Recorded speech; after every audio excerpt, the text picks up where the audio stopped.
विक्रम ने उन चारों से कहा, दृष्टि मेरी लेडी बॉस मिसेस RSR है। इतना सुनते ही तो चारों के चेहरे से पसीना टपकने लगा। उन्हें विश्वास ही नहीं हुआ कि उन्होंने क्या सुना। वो सभी ऐसे बैठे थे कि मानो किसी ने उनके शरीर से एनर्जी ही खींच ली हो। उनसे ये वर्ड्स झेले ही नहीं जा रहे थे। शशांक ने हकलाते हुए कहा, तुम हमारे साथ कोई मजाक तो नहीं कर रहे? केशव ने शशांक से कहा, साले तुझे उसका फेस देखकर लग रहा है कि वो मजाक के मूड में है। ये कहाँ फंस गए? अब तो ऊपर वाला ही मालिक। अतुल बोला, बेटा शशांक, उस दिन तूने कितनी देर मिस दृष्टि को ऑडिशन के लिए वेट करवाया था। शशांक ने कहा, तुम सालों दोस्तों के नाम पर कलंक हो, यहाँ वैसे ही फटी पड़ी है और तुम डरा डरा कर और रहे हो। विक्रम ने उनसे कहा, मैं चलता हूँ, मुझे इस मैटर की खबर RSR तक भी पहुंचानी है। उन तीनों ने विक्रम के पैर पकड़कर कहा, भाई इस बार बचा ले कैसे भी, आगे से हम तुम्हें कभी दुखी नहीं करेंगे। विक्रम ने कहा, सालो तुमने तो मेरे पैर पकड़ लिए, मैं जाकर किसके पैर पकड़ूं? अब छोड़ो मेरे पैर, में देखता हूं क्या हो सकता है। इसके बाद वो विक्रम से कहते हैं, यार तू हमारा सच्चा दोस्त है। विक्रम उनसे कहता है, ये बात सिर्फ तुम्हारे और मेरे बीच ही रहनी चाहिए कि तुम्हें दृष्टि की पहचान पता है। इतना कहकर विक्रम वहां से निकल गया। वो चारों वहां सुन बैठ गए। मोहन ने कहा, कौन था तुम में से उस काव्या की बच्ची को सिलेक्ट करने वाला? वो तीनों मोहन को ऐसे देख रहे थे जैसे उन्होंने कोई भूत देख लिया हो। मोहन ने उनसे कहा, अरे सर ऐसे मत चौंको, तुम्हें यहाँ अभी भी इज्जत की पड़ी है। सर मुझे तो इस टाइम सिर्फ अपनी जान की पड़ी है। अतुल ने मोहन से कहा, इनको छोड़ मोहन, तू मुझे बता इस सिचुएशन से हम कैसे निकले? मोहन ने कहा, सर मैं कह रहा था कि अभी काव्या को कॉल करके कहो कि हमने उसे इस सीरीज से निकाल दिया है, और अगर वो रीजन पूछे तो उससे कहना कि उसने लीड एक्ट्रेस के साथ मिसबिहेव किया था। इसका मतलब कि उसने कॉन्ट्रैक्ट की कंडीशन को पूरा नहीं किया, और बाकी सब विक्रम सर पर छोड़ दो। उन्होंने मोहन से ही काव्या को ये सब बताने के लिए कहा। मोहन ने काव्या को कॉल पर सब बता दिया। काव्या ने कहा, सर मैंने कब मेन लीड एक्ट्रेस के साथ मिसबिहेव किया? मोहन ने कहा, मिस काव्या दृष्टि हमारी मेन लीड एक्ट्रेस थी। इतना कहकर मोहन ने कॉल डिस्कनेक्ट कर दी। उसके बाद मोहन ने अपने मिसबिहेव के लिए उनसे सॉरी कहा। उन तीनों ने कहा, इसमें तुम्हारी गलती नहीं है, आज सिचुएशन ही कुछ ऐसी थी। शिवम और वो दोनों भी घर जाकर सो गए थे। RSR आज रात को लेट आया था, इसलिए विक्रम उससे बात नहीं कर पाया था। अगली सुबह नायरा और दृष्टि को सेट पर जाना था, इसलिए वो दोनों सुबह घर से जल्दी निकल गई थी। विक्रम ने RSR को सुबह होते ही कल की सारी घटना बता दी थी। उसकी आंखों में गुस्सा साफ साफ देखा जा सकता था। तभी विक्रम का फोन रिंग हुआ। विक्रम ने कॉल रिसीव की। तभी दूसरी तरफ से अनिल ने कहा, बॉस एकनाथ गुरुजी आश्रम में आ चुके हैं। विक्रम ने RSR को एकनाथ के बारे में बताया। RSR ने विक्रम से कहा, हम अभी आश्रम के लिए निकल रहे हैं। कुछ देर बाद नायरा और दृष्टि सेट पर पहुंच गई थी। गणेश जी की पूजा करने के बाद पानी वाला नारियल फोड़कर शूटिंग स्टार्ट की तैयारी स्टार्ट हो गई। उसके बाद केशव ने पूरे क्रू को आपस में सभी को मिलवाया। जब उन सबको पता चला कि दृष्टि मेन एक्ट्रेस है हमारे शो की, तो उनके पैरों के नीचे से जमीन खिसक गई। उसके बाद दृष्टि ने सभी को ग्रीट किया। सभी को दृष्टि का नेचर बहुत पसंद आया। अतुल ने दृष्टि से नायरा के लिए सेकंड लीड रोल के बारे में बात की। दृष्टि ने उसे सेकंड मेन रोल के लिए मना लिया था। नायरा एक प्रोफेशनल थीफ का किरदार निभा रही थी और दृष्टि एजेंट का। वो सभी शूटिंग में बिजी हो गए। दृष्टि और नायरा अपने गेटअप में रेडी होकर आ गए थे। दोनों परफेक्ट लग रहे थे। शूटिंग स्टार्ट हो गई थी। उन दोनों की अंडरस्टैंडिंग देखकर शशांक, अतुल और केशव तीनों ही खुशी से पागल हो गए थे। वहां सभी उन दोनों की एक्टिंग देखकर हैरान थे। किसी को लग ही नहीं रहा था कि वो दोनों एक्टिंग कर रही है। सभी को लग रहा था कि ये सब रियल है। उन दोनों ने सीन में जान डाल दी थी। साइड एक्ट्रेस और एक्टर सभी पर उन दोनों के एक्सीलेंट वर्क का दबाव देखा जा सकता था। वही आश्रम में RSR एकनाथ के सामने बैठा था। उसने सबसे पहले गुरुजी के पैर छूकर उनका आशीर्वाद लिया। उसके बाद RSR ने उनकी सेहत के बारे में पूछा। एकनाथ ने कहा, बच्चे में कोई बुढ़ा थोड़ी हूं जो तू मुझसे ऐसा सवाल पूछ रहा है। तू अपनी बता, मैंने सुना कि तूने शादी कर ली और तेरे प्यारे प्यारे जुड़वा बच्चे भी है। रुद्र ने कहा, हाँ गुरुजी, आपने सच सुना है, मुझे भी आपसे कुछ पूछना था। एकनाथ ने कहा, तुझे कब से परमिशन लेने की जरूरत पड़ गई? जो पूछना है पूछ। रुद्र ने कहा, गुरुजी मेरे अलावा आपका कोई और स्टूडेंट भी है? एकनाथ ने कहा, नहीं, तुम्हारे अलावा मैंने किसी को अपना स्टूडेंट बनाया ही नहीं। रुद्र ने कहा, गुरुजी मैं एक लड़की से मिला था। मैंने उसे अपनी ही जैसी मार्शल टेक्निक करते हुए देखा था। अगर आपने उसे ये टेक्निक नहीं सिखाई तो फिर उसे इन मार्शल टेक्निक्स के बारे में कैसे पता? रुद्र की बात सुनकर एकनाथ के चेहरे पर स्माइल आ गई। एकनाथ ने कहा, उस लड़की की तुमसे कुछ बात हुई थी? आरएसआर ने कहा, मैंने उससे पूछा था कि तुम्हारी ये टेक्निक्स किसी की टेक्निक से मेल खाती है। एकनाथ ने उसकी बात बीच में काटते हुए कहा, उसने कहा होगा कि कहीं तुम उस बुढ़े एकनाथ की तो बात नहीं कर रहे। आरएसआर ने हैरान होते हुए एकनाथ से कहा कि उसने गुरुजी बिल्कुल ये ही शब्द बोले थे। विक्रम भी उन दोनों की बात सुन रहा था। एकनाथ ने कहा, बच्चे, वो मेरी स्टूडेंट तो नहीं है, पर तुम मुझे उसका स्टूडेंट मान सकते हो।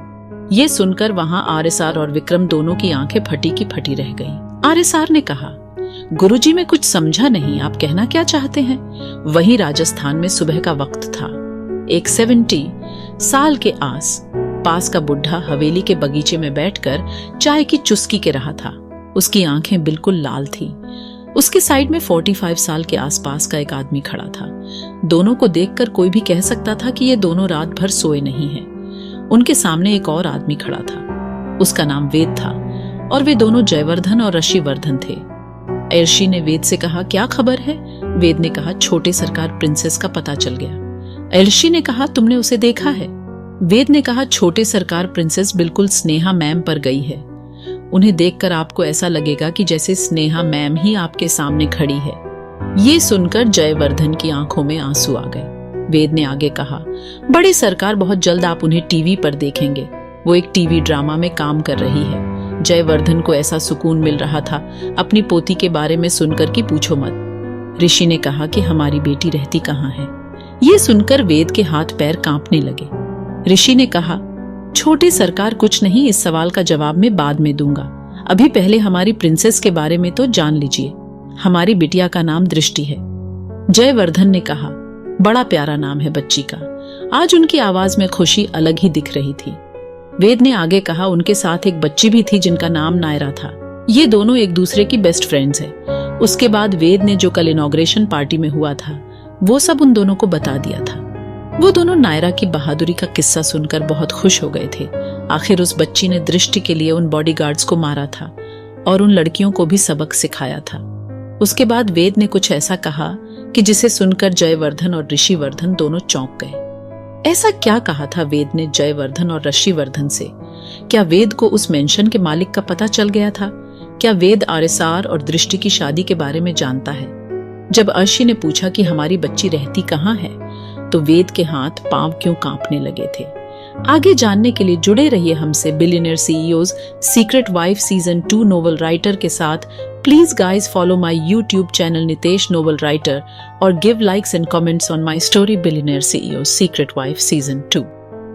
वेद ने कहा कि बड़े सरकार, रवि सिंघानिया किसी के डर की वजह से ये देश छोड़कर भाग गया है। उसने गलती से दिल्ली में किसी को नाराज कर दिया था। ये सुनकर जयवर्धन और ऋषिवर्धन दोनों के एक्सप्रेशन चेंज हो गए थे। वो सोच ही रहे थे कि दिल्ली में ऐसा कौन पावरफुल आदमी आ गया जिसने रवि सिंघानिया को ये देश छोड़ने पर मजबूर कर दिया। तभी वेद ने कहा, बड़े सरकार, उस आदमी के डर से विनोद राणा भी ये देश छोड़कर भाग गया है। ये कहकर तो वेद ने उनके सर पर एक बड़ा सा हथौड़ा मार दिया था। उन दोनों के होश उड़ गए थे। उन्हें विश्वास ही नहीं हो रहा था कि दिल्ली में ऐसा कौन आ गया था। जयवर्धन ने कहा, तुम सच कह रहे हो ना? अगर तुम्हारी बातें झूठी निकली तो तुम जानते हो ना कि मैं क्या कर सकता हूँ। विनोद राणा ऐसा आदमी नहीं है जो किसी से डरकर छुप जाए। तुम्हें पता है ना वो किसका आदमी है? जयवर्धन ने आगे कहा, तुमने कभी उसके मालिक का नाम सुना है? वो दुनिया के सबसे पावरफुल आदमियों में से एक है। माफिया में उसके नाम से सब कांपते हैं। तभी वेद ने जयवर्धन की बात काटते हुए कहा, बड़े सरकार, आप दर्श ठाकुर की बात कर रहे हैं ना? दर्श का नाम सुनकर एक बार के लिए तो ऋषिवर्धन भी घबरा गया। जयवर्धन ने कहा, हाँ, मैं दर्श ठाकुर की बात कर रहा हूँ। वो किसी राक्षस से कम नहीं है। मैंने तुम्हें पहले भी कहा था कि इन राक्षसों से दूर रहना। वेद ने कहा, बड़े सरकार, मैं अच्छी तरह से जानता हूँ दर्श ठाकुर के बारे में, पर अब वो भी दिल्ली के उस आदमी के डर की वजह से देश छोड़कर भाग गया है।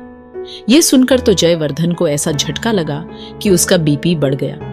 उसके सीने में दर्द सा होने लगा। उसने अपने सीने पर हाथ रख लिया। हालत तो ऋषि की भी खराब हो गई थी, पर उसने अपने आप को संभाला और जल्दी से जयवर्धन के मुंह में बीपी कंट्रोल की टैबलेट डाली और उसे पानी पिलाया। उधर एकनाथ की बात सुनकर वो दोनों हैरान थे। एकनाथ ने कहा, तुम मुझसे बचपन से ट्रेनिंग ले रहे हो। तुम्हें पता है आज से तकरीबन 10 साल पहले मेरी लड़ाई चंद्रमणि से हुई थी और उसने धोखे से मुझे हरा दिया था। RSR ने कहा, जी गुरुजी, मुझे सब याद है। एकनाथ ने कहा, उस कंपटीशन से मैं बहुत हताश हो गया था। उस कंपटीशन में मेरी बहुत इंसल्ट हुई थी। मैं उस कंपटीशन में हुई हार से दुखी होकर जंगल में चला गया था। मैं उस टाइम अपने मन को शांत करने के लिए एकांत चाहता था। मुझे जंगल में एक दिन ही बीता था, सुबह का समय था। मैं अपनी मार्शल टेक्निक का अभ्यास कर रहा था कि तभी मुझे ऐसी हलचल सी सुनाई दी कि जैसे मुझ पर कोई नजर रख रहा हो। मैंने अपने चारों तरफ नजर घुमाई, तब मुझे पता चला कि मैं टाइगर के समूह से घिर चुका हूं। 1 या 2 टाइगर होते तो मैं उनसे निपट लेता, पर वहां तो 10 से 12 टाइगर्स थे। मुझे पता था कि आज मेरा मरना तय है। RSR और विक्रम एकनाथ की बात बड़े ध्यान से सुन रहे थे। एकनाथ ने आगे कहा कि तभी मैंने कुछ ऐसा देखा जिसकी कल्पना मैं जीवन में भी नहीं कर सकता। वहां पर किसी लड़की की जोर से चिल्लाने की आवाज सुनाई दी। उसने कहा कि चलो नदी की तरफ चलते हैं, आज तुम सबकी भूख मिटाने की बारी मेरी। उस आवाज को सुनकर वो सभी टाइगर्स आवाज की दिशा में चले जाते हैं। मुझे तो विश्वास ही नहीं हुआ कि जंगल में ऐसा भी कोई हो सकता है जिसकी एक आवाज से टाइगर का वो समूह उसके पीछे पीछे चल दिया। उसके बाद में भी उन टाइगर्स के पीछे चल दिया। अब मुझे अपनी जान से ज्यादा उस लड़की को देखने की इच्छा थी। मैं भी उनका पीछा करता हुआ 1 घंटे के सफर के बाद नदी के पास पहुंच गया। पर वहां जो मैंने देखा उस पर तुम्हारा विश्वास करना तो बहुत दूर की बात है। तुम अपनी जिंदगी में भी नहीं सोच सकते। ऐसे दृश्य के बारे में तो तुमने कभी पंचतंत्र की कहानियों में भी नहीं सुना होगा। वहीं जब जयवर्धन की कंडीशन थोड़ी नॉर्मल होती है तो वो अपने पैर में से एक चमड़े की जूती निकालकर उसे वेद को फेंक कर मारते हैं और चिल्लाकर कहते हैं, नालायक, मुझे मारने का इरादा है क्या? जो ऐसे शौक पे शौक दिए जा रहा है। ऐसा इस धरती पर कौन पैदा हो गया जिसने इतने पावरफुल आदमी को भी अंडरग्राउंड होने पर मजबूर कर दिया? अब मुझे ये जानना है कि ये सभी उस आदमी से कैसे टकरा गए। जहां तक मैं जानता हूं, रवि सिंघानिया जैसा आदमी कभी इतने पावरफुल आदमी से पंगा नहीं लेगा। वेद ने कहा, बड़े सरकार, रवि सिंघानिया ने दिल्ली का चप्पा चप्पा छान मारा, पर उसे कहीं भी दृष्टि बेटा का पता नहीं चला।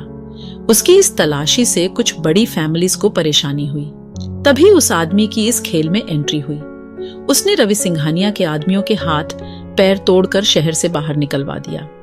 ये बात जब विनोद तक पहुंची तो उसने कहा, इस मैटर को बाद में देखेंगे, पहले तुम उस लड़की का पता करो। दिल्ली शहर के बाहरी इलाके में एक मेंशन था। रवि सिंघानिया ने विनोद को इस मेंशन के ही बारे में बताया कि इस मेंशन को 150 से ज्यादा आदमी गार्ड कर रहे हैं। दिल्ली में बस एक यही मेंशन बचा है। अब उस लड़की के मिलने की उम्मीद बस वहीं पर है। वेद ने आगे बताया कि रवि सिंघानिया के जो आदमी उस मेंशन पर नजर रख रहे थे वो सभी रातों रात गायब कर दिए गए थे। जब उन्हें पता चला कि वो मेंशन किसका था तो सभी अंडरग्राउंड हो गए थे। जयवर्धन ने वेद से कहा, आखिर वो मेंशन किसका था?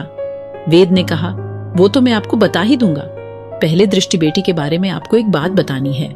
जय और आशी ने टेंशन में पूछा, क्या बताना है? वेद ने कहा, जब मैंने पार्टी के बाद ये पता करने के लिए कि दृष्टि बेटी रहती कहाँ है उसका पीछा किया तो उसकी कार दिल्ली के बाहरी इलाके से होते हुए उसी मेंशन में चली गई जिस आदमी से सब डरे हुए थे। जयवर्धन और ऋषिवर्धन को उसकी बात से एक और झटका लगा। जयवर्धन ने ऋषि से कहा, उल्लू के पट्टे पहले मुझे एक ग्लास पानी दे, नहीं तो अब की बार उस आदमी का नाम सुनकर मैं कहीं स्वर्ग ही ना सिधार जाऊं। ऋषि ने जल्दी से मटके का ठंडा पानी लाकर जयवर्धन को पिलाया। उसके बाद जयवर्धन ने वेद से कहा, अब बताओ कि वो मेंशन किसका है? वेद ने कांपती हुई आवाज में कहा, मिस्टर RSR का। ये नाम कुछ देर तक उन सभी के कानों में गूंजता रहा। फिर कुछ देर बाद किसी के हंसने की आवाज सुनाई दी। जब वेद और ऋषि ने बड़े सरकार को ऐसे हंसते हुए देखा तो उन्हें लगा कि कहीं बड़े सरकार के दिमाग का फ्यूज तो नहीं उड़ गया। हमारी तो RSR का नाम सुनकर अब तक हालत खराब हो रही है और ये है कि हंस रहे हैं। ऋषि ने वेद से लड़ते हुए कहा, वेद, ये सब तुम्हारी वजह से हुआ है। ना तुम उन्हें इतने शौक देते ना वो इस तरह से पागल होते। तभी वेद ने कहा, सॉरी छोटे सरकार, मुझे नहीं पता था कि ऐसा कुछ हो जाएगा। तभी जयवर्धन ने चिल्लाकर कहा, गधों की औलादों में पागल नहीं हुआ हूं। ऋषि ने खुश होते हुए कहा, पिताजी आप ठीक हैं। मुझे लगा कि आप शौक लगने। अभी ऋषि ने इतना ही बोला था कि तभी जयवर्धन ने उसकी बात काटते हुए कहा, तुम्हें पता है मैं क्यों हंस रहा था? उन दोनों ने ना में सिर हिलाकर नहीं कहा। जयवर्धन ने कहा, मुझे तो आईडी बात की खुशी है कि जब तक दृष्टि उस घर में है उसका कोई भी कुछ नहीं बिगाड़ सकता। जानते हो क्यों? अगर जयवर्धन मेंटली बिल्कुल ठीक थे तो वो हंस क्यों रहे थे? एकनाथ ने ऐसा नदी के किनारे पर क्या देखा जिसकी उसने कल्पना भी नहीं की थी? दृष्टि के दादाजी उससे कभी मिल भी पाएंगे या नहीं? आगे जानने के लिए जुड़े रहिए हमसे billionaire CEOs secret wife season 2 novel writer के साथ। Please guys follow my YouTube channel Nitesh novel writer और give likes and comments on my story billionaire CEOs secret wife season 2। RSR ने एकनाथ गुरुजी से पूछा, ऐसा आपने वहां क्या देखा? विक्रम भी बस आगे यही सुनना चाहता था कि उन्होंने वहां पर क्या देखा। एकनाथ गुरुजी ने उनसे कहा कि मैंने देखा वहां सिर्फ वो टाइगर्स का ही समूह नहीं था, वहां पर सभी जंगली जानवर थे। और हैरानी की बात यह थी कि कोई भी जानवर किसी दूसरे जानवर पर नहीं झपट रहा था। और एक 16 साल के आसपास की बच्ची जिसके पास 2 टाइगर के बच्चे उछल कूद कर रहे थे, वो नदी में से बड़ी बड़ी मछलियों का शिकार कर रही थी। उसका ध्यान उन टाइगर के बच्चों के उछल कूद से भी नहीं भटक रहा था। उसने किनारे पर 1 आवर्स से भी कम समय में 1000 मछलियों से भी ज्यादा का शिकार कर लिया था। उसने उन्हें उन सभी वाइल्ड एनिमल्स में बांट दिया था, पर फिर भी उसे कोई थकावट महसूस नहीं हुई। उसके भाले का निशाना अचूक था। ऐसा लग रहा था कि उन सभी जानवरों की आज पार्टी चल रही हो। उतनी मछलियां उन सभी जानवरों के लिए बहुत थी। मैं तो उस लड़की की स्पीड और स्ट्रेंथ देखकर हैरान था। उस लड़की की नजर जैसे ही मुझ पड़ी तो पता नहीं क्यों, पर उसकी आंखों में कुछ ऐसा था जिसकी वजह से मेरे शरीर में डर की एक सिहरन सी दौड़ गई। उसकी आंखें पानी की तरह शांत थीं, पर उन आंखों को देखकर ऐसा लग रहा था कि जैसे कोई शेरनी घूर रही हो, पर उनमें एक अलग ही चमक थी। मैंने उसे जब अपनी सारी घटना बताई तो उसने मुझसे कहा कि कोई बात नहीं, मैं तुम्हें ट्रेन कर दूंगी। उसने जानवरों के बारे में बताया कि महीने में एक दिन उनकी शांति का होता है। वो नियम उसी ने बनाया था। जंगली जानवर इस दिन शिकार नहीं करते। उन्हें भी इस दिन का बेसब्री से इंतजार रहता था, क्योंकि उन्हें उस दिन शिकार के लिए मेहनत नहीं करनी पड़ती थी। और आराम तो सभी को पसंद होता है, चाहे वो इंसान हो या जानवर। उस लड़की ने आगे बताया कि वो उस जंगल की क्वीन है। मैंने कई महीनों के कठिन अभ्यास से उसकी सभी टेक्निक सीखी थी। उसने सभी टेक्निक्स जानवरों से सीखी थी। उससे पहले वो पिछले 2 साल से वहीं जंगल में रह रही थी।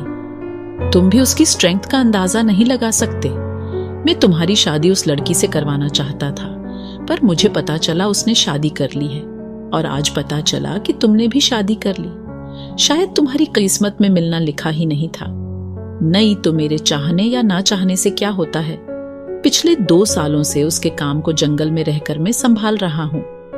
मेरा कांटेक्ट तुमसे भी नहीं था, पर उससे कांटेक्ट रखने के लिए मुझे सैटेलाइट फोन रखना पड़ा।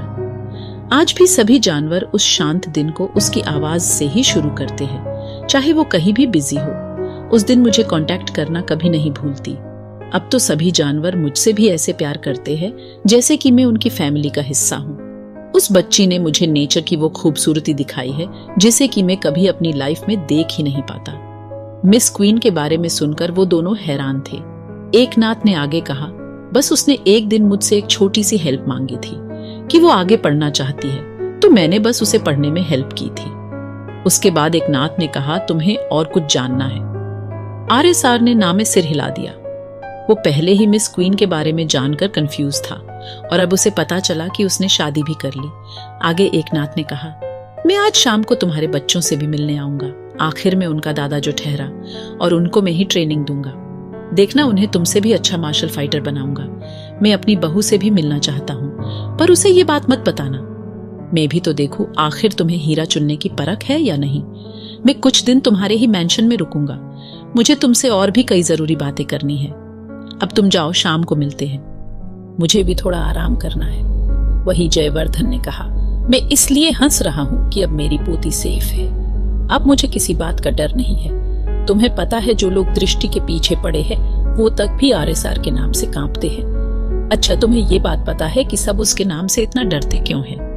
वेद ने कहा, नहीं बड़े सरकार, हमें तो बस इतना ही पता है कि RSR इस दुनिया का सबसे बड़ा बिजनेसमैन है और माफिया में भी उसका नाम काफी ऊपर है। शायद इसलिए सभी लोग उसके नाम से डरते हैं। जयवर्धन ने कहा, यह बात नहीं है। दर्श जैसा आदमी उस RSR से नहीं डरता, बल्कि उसके पीछे जो पावर है सब उससे डरते हैं। सबको पता है अगर वो दोबारा आया तो कोई भी माफिया का आदमी अपने आप को पावरफुल बताने के लिए इस धरती पर जिंदा ही नहीं बचेगा। एक बार पहले भी वो बस RSR को बचाने के लिए आया था। यही बात है कि जो सभी ये देश छोड़कर भाग रहे हैं। अब तुम्हें दृष्टि की चिंता करने की जरूरत नहीं है। उसने अपने लिए बिल्कुल ठीक जगह चुनी है। अशी ने कहा, पिताजी उस पावरफुल आदमी का नाम क्या है? जयवर्धन ने हंसते हुए कहा, वैसे तुम्हारी उम्र तो नहीं है ये सब जानने की, पर तुम्हें चलो मैं बता ही देता हूँ। वेद और ऋषि दोनों का ध्यान बस जयवर्धन की तरफ था। जयवर्धन ने उन दोनों से कहा, उसका नाम है ब्लैक ड्रैगन। उसका नाम ऋषि और वेद ने सुना तो था, पर उस घटना को बस एक अफवाह ही बताया गया था। जयवर्धन ने आगे कहा, यह नाम अब कभी भी तुम्हारी जुबान पर नहीं आना चाहिए। और हाँ, मेरी जल्द से जल्द RSR के साथ मीटिंग फिक्स करवाओ। जहां तक मैं जानता हूं, उसने हमारे बारे में कुछ तो पता करा ही होगा। अगर दृष्टि उनके साथ है, RSR हमारा नाम सुनकर मीटिंग के लिए जरूर मान जाएगा। दृष्टि और नायरा दोनों ने आज अपने 3 शूटिंग सीन कंप्लीट किए थे। डायरेक्टर ने उन दोनों के काम की काफी तारीफ की थी। पूरे क्रू को उनका काम बहुत पसंद आया था। शशांक, अतुल और केशव ने दृष्टि और नायरा को यह बिल्कुल भी फील नहीं होने दिया कि उन्हें दृष्टि का सच पता है। आज की उनकी शूटिंग कंप्लीट हो गई थी। वो दोनों RSR मेंशन के लिए निकल गई थी। शाम के 4 o'clock बजे दोनों घर पहुंच गई थी और उन्होंने सबको हॉल में ग्रीट किया और अपने बच्चों को खिलाने लगी। रोहन अब डेली वर्कशॉप पर सुबह जल्दी निकल जाता और शाम को 7 o'clock बजे आ जाता था। नक्श भी कॉलेज जाने लगा था। रुद्र ने पिछले कुछ समय में ही उसकी हेल्प करके 10th और 12th कंप्लीट करवा दी थी। वो 5 बजे वापस मेंशन आ जाता था और शिवम तो अपनी क्यूटी पाई के लिए घर जल्दी ही आ जाता था। और वैसे भी उसकी स्पेशल वैनिटी वैन 2 दिन बाद आने वाली थी। दृष्टि और नायरा ने कुछ देर बच्चों को खिलाया और उसके बाद आराम करने के लिए दोनों नायरा के रूम में चले गए। नैन्सी भी अब उन्हीं के साथ रहती थी। इस वजह से आदित्य भी कुछ दिनों से RSR मेंशन में ही रह रहा था। वो ऑफिस से सीधे RSR मेंशन ही आता था। रेखा जी के दिमाग में तो कुछ बड़ा ही धमाका करने की प्लानिंग चल रही थी। उसने आदित्य से कहा कि इस संडे फ्री रहना पर आदित्य को कुछ समझ ही नहीं आया कि रेखा आंटी उससे किस बारे में बात कर रही है। लेकिन उन सभी फ्रेंड्स की एक आदत थी कि वो बड़ों की बातों को कभी इग्नोर नहीं करते थे। हाँ, अगर उन्हें कोई बात पसंद नहीं आती थी तो सभी मिलकर उनके पेरेंट्स को समझाते थे। यही अंडरस्टैंडिंग थी उनके बीच जो उन्हें एक दूसरे के साथ जोड़े रखती थी। ये नियम भी रुद्र के ही बनाए हुए थे। नायरा और दृष्टि शाम के 7 o'clock बजे हॉल में आ गए थे। रुद्र और विक्रम को छोड़कर सभी इस टाइम तक घर पर आ चुके थे। दृष्टि ने नैन्सी से पूछा कि नई जगह पर काम करना कैसा लगा। नैन्सी ने कहा, दी सब कुछ बड़े अच्छे से मैनेज हो गया। हमें वहां कोई परेशानी नहीं हुई और वहां का स्टाफ भी बहुत कोऑपरेटिव है। उसके बाद दृष्टि ने नैन्सी से कहा, मैं एक बार रूम में जाकर शॉवर लेकर आती हूँ। सभी आपस में बात ही कर रहे थे। तभी मेन डोर से एक अनजान आदमी आता हुआ दिखाई दिया। आखिर कौन था ये अनजान आदमी और किससे मिलने आया था? क्या जयवर्धन RSR से मिल पाएगा? और आखिर क्यों मिलना चाहता है जयवर्धन RSR से? एकनाथ गुरुजी रुद्र की पत्नी से क्यों मिलना चाहते हैं? आगे जानने के लिए जुड़े रहिए हमसे billionaire CEO secret wife season 2 novel writer के साथ। Please guys follow my YouTube channel Nitesh novel writer और give likes and comments on my story billionaire CEO secret wife season 2। सभी लोग आपस में बात ही कर रहे थे। तभी मेन डोर से एक अनजान आदमी आता हुआ दिखाई दिया। उसके पीछे रुद्र और विक्रम थे। ये अनजान आदमी और कोई नहीं बल्कि एकनाथ गुरुजी थे जो रुद्र के बच्चों और वाइफ से मिलने के लिए आए थे। रेखा जी, शिवम और आदित्य जो भी पुराने फैमिली मेंबर थे वो सभी एकनाथ गुरुजी को जानते थे। रेखा जी ने एकनाथ गुरु के पैर छूकर उनको ग्रीट किया। फिर सभी बच्चों से एक एक करके मिलवाया। दृष्टि ऊपर थी। उसने ब्लैक सूटकेस से अपना प्राइवेट फोन निकाल के उसे चेक किया, कहीं उस पर कोई मैसेज तो नहीं आ रहा है, पर उस पर कोई मैसेज नहीं था। दृष्टि ने अपने सभी मेल्स चेक किए। उसमें से डॉक्टर राधिका के मेल पर 10 मैसेज अनरीड थे। सभी क्रिटिकल कंडीशन वाले पेशेंट्स के थे। उसने एक केस देखा कि एक 10 साल के बच्चे को खेलते समय सिर में बॉल लगने की वजह से बच्चा पैरालाइज हो गया है। डॉक्टर राधिका ने केस को और जानने के लिए पेशेंट समरी के लिए मैसेज सेंड कर दिया। एक अंधेरी और सुनसान सी जगह पर एक कार आकर रुकती है। उस कार में 4 लोग बैठे हुए थे। कुछ देर बाद एक और लग्जरी कार वहां उसी कार के साइड में आकर रुकती है। उस कार में से एक आदमी एक एनवेलप हाथ में लिए निकलता है। उस एनवेलप में किसी का फोटो था। पहली वाली कार से 2 आदमी निकलते हैं। वो तीनों कार से थोड़ी दूर जाकर आपस में बात करने लगते हैं। एक आदमी एनवेलप उन दोनों की तरफ बढ़ाते हुए उनसे कहता है कि ये लड़की जल्द से जल्द मुझे अपनी आंखों के सामने चाहिए। उन 2 आदमियों में से एक आदमी कहता है, बॉस काम हो जाएगा, आपको परेशान होने की जरूरत नहीं है। आज तक हमने आपका कोई काम अधूरा छोड़ा है। इस काम को भी हम 100% पूरा करेंगे। एनवेलप देने वाला आदमी उनको वार्न करते हुए कहता है वो किसी बड़ी फैमिली में रहे। एक आदमी एनवेलप उन दोनों की तरफ बढ़ाते हुए उनसे कहता है कि ये लड़की जल्द से जल्द मुझे अपनी आंखों के सामने चाहिए। उन 2 आदमियों में से एक आदमी कहता है, बॉस काम हो जाएगा, आपको परेशान होने की जरूरत नहीं है। आज तक हमने आपका कोई काम अधूरा छोड़ा है। इस काम को भी हम 100% पूरा करेंगे। एनवेलप देने वाला आदमी उनको वार्न करते हुए कहता है वो किसी बड़ी फैमिली में रहती है, थोड़ा सावधानी से काम करना। वो दोनों ओके बॉस कहकर वहां से निकल जाते हैं। उनके जाने के बाद गाड़ी से दूसरा शख्स बाहर निकलता है। पहला आदमी उससे कहता है, अब काम हो जाएगा, तुम्हें चिंता करने की जरूरत नहीं है। आज तक इन्होंने मेरे सभी कामों को कंप्लीट किया है। फिर वो दोनों एक दूसरे के गले लगते हैं और उसके बाद वो भी कार में बैठकर वहां से निकल जाते हैं।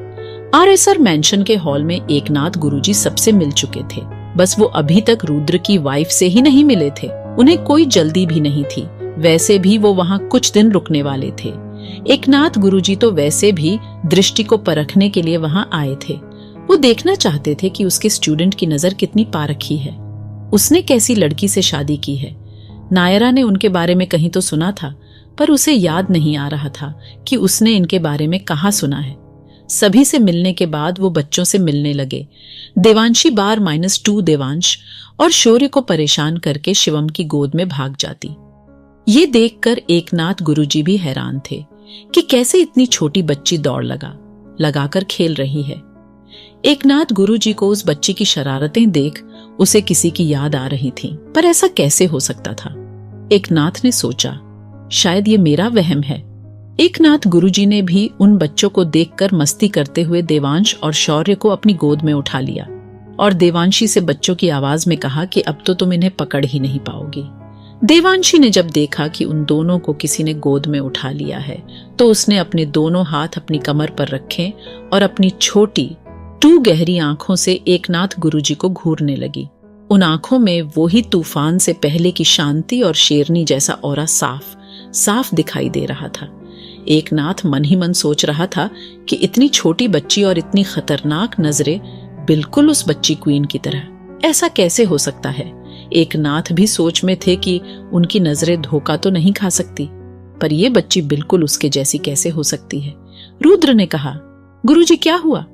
एकनाथ ने होश में आके कहा कि इस बच्ची ने तो मुझे अपनी इतनी खतरनाक आंखों से डरा ही दिया। सब सोच रहे थे कि एकनाथ गुरुजी मजाक कर रहे हैं, पर वो सच कह रहे थे।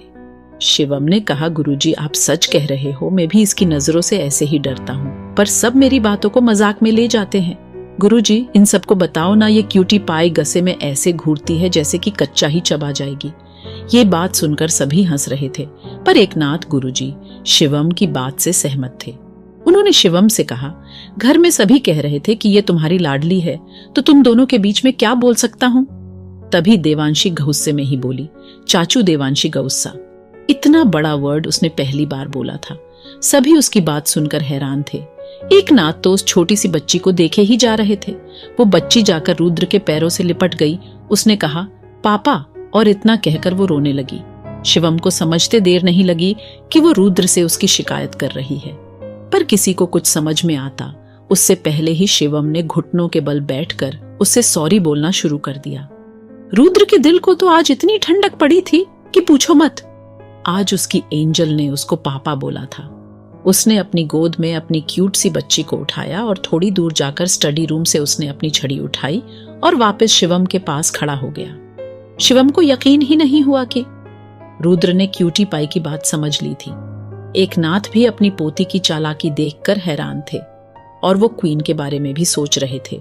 रुद्र ने जैसे ही शिवम को मारने के लिए अपना हाथ उठाया तो शिवम ने सोच ही लिया था आज तो उसकी पिटाई लगनी पक्की है। जैसे ही छड़ी उसे लगने ही वाली थी तभी ही देवांशी ने रुद्र का हाथ अपने छोटे छोटे हाथों से पकड़ लिया।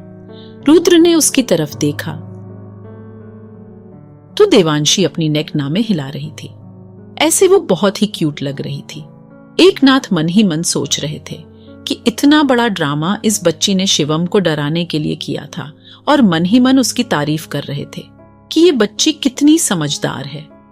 शिवम ने उसकी इस क्यूट सी हरकत को बड़े ध्यान से देखा था। उसने जल्दी से उठकर क्यूटी पाई को लेने के लिए अपना हाथ बढ़ाया, पर आज रुद्र अपनी एंजल को किसी को कहां देने वाला था। शिवम ने बहुत जिद की, पर रुद्र ने कहा आज एंजल अपने पापा के पास ही रहेगी। देवांशी ने भी हाँ में सिर हिला दिया। शिवम भी समझ रहा था कि उसकी क्यूटी पाई ने पहली बार आज रुद्र भाई को पापा बोला था। शिवम रुद्र की फीलिंग समझ रहा था, क्योंकि जब क्यूटी पाई ने उसको पहली बार चाचू बोला था वो तो खुशी से पागल ही हो गया था। शिवम उदास होने की एक्टिंग करते हुए सोफे पर बैठ गया। उसे ऐसे देखकर देवांशी खिलखिलाकर हंस पड़ी। देवांशी की उस क्यूट सी स्माइल ने सबको मोहित कर दिया। उसे ऐसे देखकर एकनाथ का शक यकीन में बदल गया कि हो ना हो इस बच्ची का क्वीन से कोई रिलेशन जरूर है। तभी उसकी नजर सीढ़ियों से आते हुए एक शख्स पर पड़ी, जिसे देखकर एकनाथ गुरुजी का मुंह खुला का खुला रह गया। वो आदमी कौन थे जो किसी लड़की को उठाने के बारे में बात कर रहे थे? उस एनवेलप में आखिर किसकी फोटो थी? आखिर एकनाथ ने किसको ऊपर से आते हुए देखा था? और उस शख्स को देखकर एकनाथ चौंक क्यों गए थे? क्या वेद को आरएसआर से मिलने की अपॉइंटमेंट मिल जाएगी? और वो बच्चा कौन था जो क्रिटिकल कंडीशन में था? आगे जानने के लिए जुड़े रहिए हमसे billionaire CEOs secret wife season 2 novel writer के साथ। Please guys follow my YouTube channel Nitesh novel writer और give likes and comments on my story billionaire CEOs secret wife season 2। Eknath Guruji नजर सीढ़ियों से आते हुए एक शख्स पर पड़ी, जिसे देखकर एकनाथ गुरुजी का मुंह खुला का खुला रह गया। उन्होंने देखा कि एक सुंदर सी बच्ची सीढ़ियों से नीचे आ रही है। वो बच्ची कोई और नहीं बल्कि मिस क्वीन थी। उसे देखकर एकनाथ गुरुजी के मुंह से वर्ड ही नहीं निकल रहे थे। वो अपने मन ही मन में कह रहे थे कि इतना बड़ा कोइंसिडेंस कैसे हो सकता है? क्या मैं जो देख रहा हूं वो सच है या सपना? दृष्टि की भी नजर सीढ़ियों से आते हुए एकनाथ पर पड़ती है। उसे देखकर दृष्टि भी शॉक हो जाती है, पर वो अपने एक्सप्रेशन चेंज नहीं होने देती। एकनाथ तो उसके सेल्फ कंट्रोल और एक्सप्रेशन छुपाने की एबिलिटी को पहले ही जानते थे। दृष्टि नीचे आ चुकी थी। रुद्र ने दृष्टि को एकनाथ से मिलवाया। दृष्टि एकनाथ के पैर छूने के लिए झुकी ही थी कि एकनाथ ने उसे कंधे से पकड़कर उठा लिया और कहा, बेटियां कभी भी पैर नहीं छूती। एकनाथ दृष्टि को उसे ना पहचानता हुआ देखकर समझ गए थे कि उसने अपनी पहचान अभी तक किसी को नहीं बताई है और ना ही अभी किसी को अपनी पहचान बताना चाहती है। एकनाथ ने कहा, तुमने हमारी बेटी का नाम तो बताया ही नहीं। रुद्र ने कहा, गुरुजी ये दृष्टि है। रुद्र ने नोटिस किया कि दृष्टि को देखकर गुरुजी के आंखों में एक अलग ही खुशी दिखाई दे रही थी, पर उसने सोचा कि गुरुजी को दृष्टि पसंद आ गई है, इसलिए वो इतना ज्यादा खुश है। एकनाथ ने कहा, रुद्र मुझे तो दृष्टि बहू देखने में तो बहुत पसंद आई, पर क्या ये सिर्फ दिखने में ही सर्वगुण संपन्न है या सब दिखावा है? इसे रसोई का काम भी संभालना आता है या नहीं? एकनाथ दृष्टि की टांग खिंचाई कर रहे थे। एकनाथ के मुंह से ऐसे शब्द सुनकर नायरा का तो मुंह ही बन गया। विक्रम ने उसके चेहरे के एक्सप्रेशन को चेंज होते हुए देख लिया था। उसने कहा, मेरी झांसी की रानी अब तुम यहाँ शुरू मत हो जाना। वैसे भी अब तुम्हारे एक्सप्रेशन चेंज होते ही मेरी टेंशन बढ़ने लगती है और तुम्हारी नाक पर ये गुस्सा मुझे अच्छा भी लगता है। Guys, please give like and comment on my story and follow my channel. Please share my story. Love you guys. Give the reviews on my story. Vikram की बात सुनकर नायरा के चेहरे पर मुस्कान आ गई। नायरा ने कहा, अच्छा जी, तुम मेरी बुराई कर रहे हो या तारीफ? विक्रम ने कहा, बुराई करे तुम्हारे दुश्मन, हमने तो आपको हमेशा तारीफ के काबिल ही माना है। विक्रम को कोहनी मारते हुए कहा, थोड़ी शर्म करो, अब तुम एक बच्चे के बाप हो। उनकी खट्टी मीठी बात ऐसे ही चल रही थी। एकनाथ गुरुजी की बात सुनकर दृष्टि उसे ऐसे देख रही थी जैसे कह रही हो, बुढ़े अकेले में मिलना तुझे तो मैं बताती हूँ। पर एकनाथ को तो उसे ऐसे देखकर मजा आ रहा था। वो मन ही मन कह रहा था, अब आया ना ऊंट पहाड़ के नीचे। रेखा जी ने एकनाथ जी से कहा, गुरुजी हमारी बिटियां खाना भी बहुत अच्छा बना लेती है। सभी हंसी मजाक करते हुए खाना खा रहे थे। एकनाथ ने कहा, मुझे लगता है ये देवांशी तो शायद अपनी माँ पर ही गई है। तभी रेखा जी ने कहा, हमारी दृष्टि तो बहुत ही शांत स्वभाव की और बिल्कुल सीधी बच्ची है, और ये देवांशी तो बहुत चुलबुली और चालाक है। रेखा जी की बात अभी पूरी भी नहीं हुई थी, तभी वहां दो लोगों के गले में खाना अटक गया था। वो दोनों जोर जोर से खांस रहे थे। उनमें से एक तो नायरा थी और दूसरे एकनाथ गुरुजी थे। दोनों की ये हालत रेखा जी की वजह से थी, क्योंकि उन्होंने दृष्टि को शांत स्वभाव का और सीधा बताया था। अब उनको कौन बताए? जिसको रेखा जी शांत स्वभाव का बता रही है वो शैतानों की भी नानी है। उसे देखकर अच्छों की रूह तक कांप जाती है, और देवांशी भी स्वभाव में दृष्टि की तो कॉपी थी।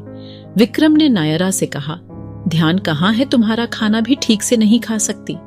नायरा ने सफाई देते हुए कहा, वो हरी मिर्च ज्यादा तीखी थी। उसकी बात सुनकर एकनाथ ने भी कहा, हाँ नायरा बेटी कुछ ज्यादा ही तीखी थी। उन दोनों की बात दृष्टि के अलावा कोई और नहीं समझ पाया था कि वो हरी मिर्च किसे कह रहे थे। सभी ने अपना डिनर कंप्लीट किया और उसके बाद सभी सोने चले गए। रूम में जाते ही रुद्र ने दृष्टि का हाथ पकड़कर उसको अपनी बाहों में खींच लिया और उसके कानों में धीरे से कहा, ऐसा क्या है तुम में जो हर कोई तुम्हें देखते ही पसंद करने लगता है? दृष्टि ने भी उससे अपने नौटी अंदाज में कहा, ये तो तुम ही मुझसे बेहतर जानते हो। इतना कहकर दृष्टि ने अपने होंठ रुद्र के होठों पर रख दिए। वो दोनों एक दूसरे में खो गए थे। उनकी बैड एक्सरसाइज कुछ ज्यादा ही टाइम तक चलती थी। अगली सुबह दृष्टि और नायरा शूटिंग के लिए निकल जाते हैं। कुछ दूर जाते ही उनकी कार को एक कार फॉलो करने लगती है।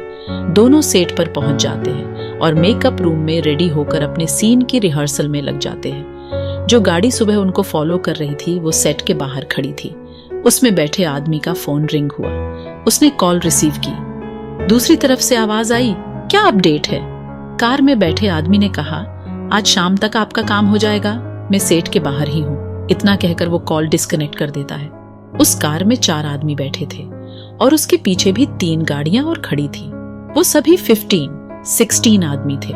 उस एनवेलप में दृष्टि की फोटो थी। वो सभी दृष्टि को अगवा करने के लिए आए थे।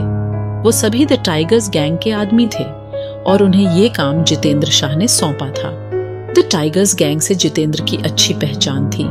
वो अपने सभी 2 नंबर के काम उस गैंग से ही करवाता था। ज्योति शाह उसकी लाडली थी।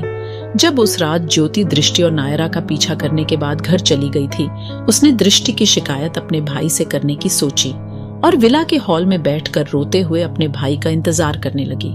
जितेंद्र देर रात को घर आया तो उसने ज्योति को रोते हुए देखा। ज्योति ने इनॉग्रेशन पार्टी की सारी बात जितेंद्र को बता दी थी। उसके बाद जितेंद्र ने उन लोगों को दृष्टि को उठाने का काम दिया था। वो लोग मूवी सेट के बाहर गाड़ियों में बैठे हुए थे, पर उन्हें ये नहीं पता था कि दृष्टि का पीछा करके उन्होंने कितनी बड़ी गलती कर दी थी। उन लोगों ने सोते हुए शेर के मुंह में हाथ दे दिया था। रुद्र सुबह मैंशन से सीधा RSR ग्रुप के लिए निकल गया था। आज उसकी एक इम्पोर्टेंट मीटिंग थी। विक्रम भी उसी के साथ था।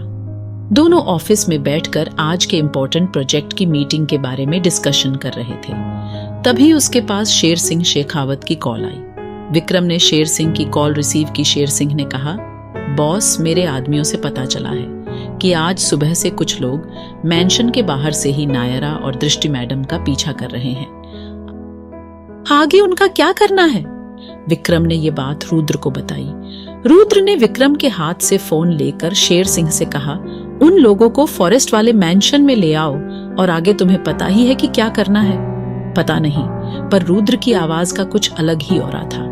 जो भी उसकी वार्निंग वॉइस सुनता था वो अंदर से कांप जाता था। शेर सिंह शेखावत का भी कुछ ऐसा ही हाल था। शेर सिंह ने कहा, जी बिग बॉस, और जल्दी से कॉल को डिस्कनेक्ट कर दिया। उसके बाद उसने अपने आप से ही कहा, ये विक्रम भी ना उल्लू का पट्टा है, मैं जब भी इसे कॉल करता हूँ ये हमेशा फोन बिग बॉस को पकड़ा देता है, जैसे कि मेरे पास तो उनका कॉन्टैक्ट वो है ही नहीं, पर उसे कैसे बोलूं कि बॉस की आवाज सुनते ही मेरी हालत पतली हो जाती है। ये बात तो मैं उसे मिलकर ही समझाऊंगा किसी दिन। शेर सिंह वहां से बड़बड़ाता हुआ निकल जाता है। क्या वो लोग दृष्टि को किडनैप कर लेंगे या उनके सिर पर है कोई बड़ा खतरा? आखिर शेर सिंह से रुद्र ने क्या करने को कहा था? क्या ज्योति और जितेंद्र को पता है कि उन्होंने कितनी बड़ी गलती कर दी है? आगे जानने के लिए जुड़े रहिए हमसे billionaire CEOs secret wife season 2 novel writer के साथ। Please guys follow my YouTube channel Nitesh novel writer और give likes and comments on my story billionaire CEOs secret